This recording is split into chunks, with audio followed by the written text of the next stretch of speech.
وجود زن سے ہے تصویر کائنات میں رنگ، وجود زن سے ہے تصویر کائنات میں رنگ، اسی کے ساتھ سے ہے زندگی کا سوجے درو محترم صدر جلسہ اور حاضرین مجلس اور میری ماں بہنوں، آج کی اس محفل میں میری تقریر کا عنوان ہے عورت کا مقام و ذمہ داریاں۔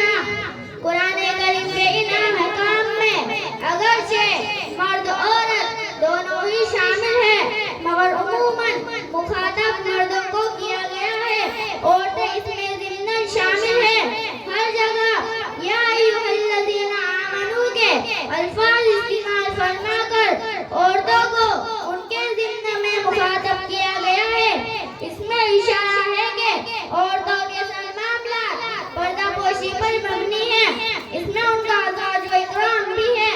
جن عورتوں نے رسول اکرم صلی اللہ علیہ وسلم کی خدمت میں عرض کیا کہ ہم دیکھتے ہیں اللہ تعالیٰ ہر جگہ مردوں ہی کا ذکر قرآن میں فرماتے ہیں، انہی کو مخاطب فرماتے ہیں، اس سے اندازہ ہوتا ہے کہ ہم عورتوں میں کوئی خیر ہی نہیں۔ اسی سبب سے ہمیں اندیشہ اور ڈر لگا رہتا ہے کہ ہماری عبادتیں و نیک اعمال اللہ کی بارگاہ میں کہیں نہ مقبول و رد نہ ہو جائے۔ خواتین اسلام کے اندیشہ و خوف کے جواب میں سورہ نور کی آیت نازل ہوئی، جس میں عورت کی دلجوئی اور ان کے اعمال کی مقبولیت کا خصوصی ذکر فرمایا گیا ہے، جس کا ترجمہ ہے بے شک اسلام کے کام کرنے والے مرد اور اسلام کے کام کرنے والی عورتیں اور ایمان لانے والے مرد اور ایمان لانے والی عورتیں اور فرما برداری کرنے والے مرد اور فرما برداری کرنے والی عورتیں اور صبر کرنے والے مرد اور صبر کرنے والی عورتیں اور خشوع کرنے والے مرد اور خشوع کرنے والی عورتیں اور خیرات کرنے والے مرد اور خیرات کرنے والی عورتیں اور روزہ رکھنے والے مرد اور روزہ رکھنے والی عورتیں اور کثرت سے خدا کو یاد کرنے والے مرد اور خدا کو یاد کرنے والی عورتیں، ان سب کے لیے اللہ تعالیٰ نے مغفرت اور اجر عظیم تیار کر رکھا ہے۔ محترم حضرات، اس آیت کریمہ میں یہ بتلا دیا گیا ہے کہ اللہ کے یہاں مقبولیت و فضیلت کا مدار اعمال صالحہ اور اللہ کی اطاعت پر ہے۔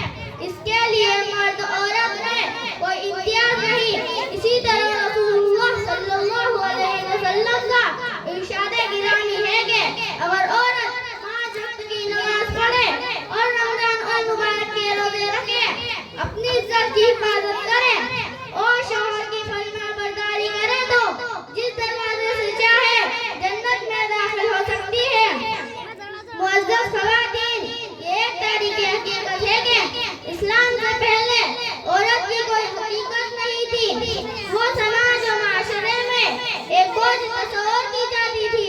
اس کے ساتھ بندیوں بلکہ جانوروں سے بدتر سلوک کیا جاتا تھا۔ اسی طریقے میں حصہ دو کیا ملتا، وہ خود میراث میں مال متروکہ کے ساتھ تقسیم ہو جاتی۔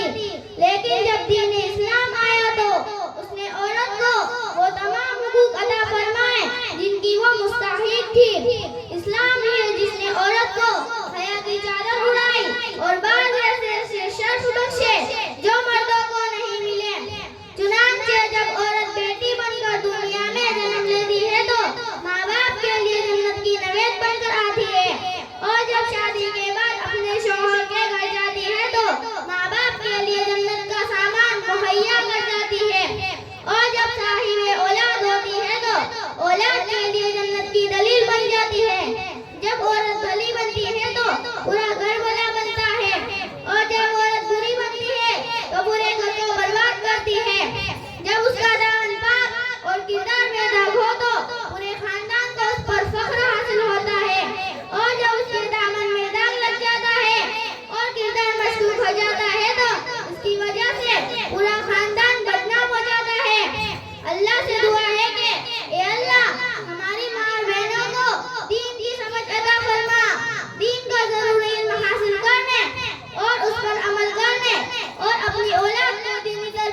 ماشاء اللہ.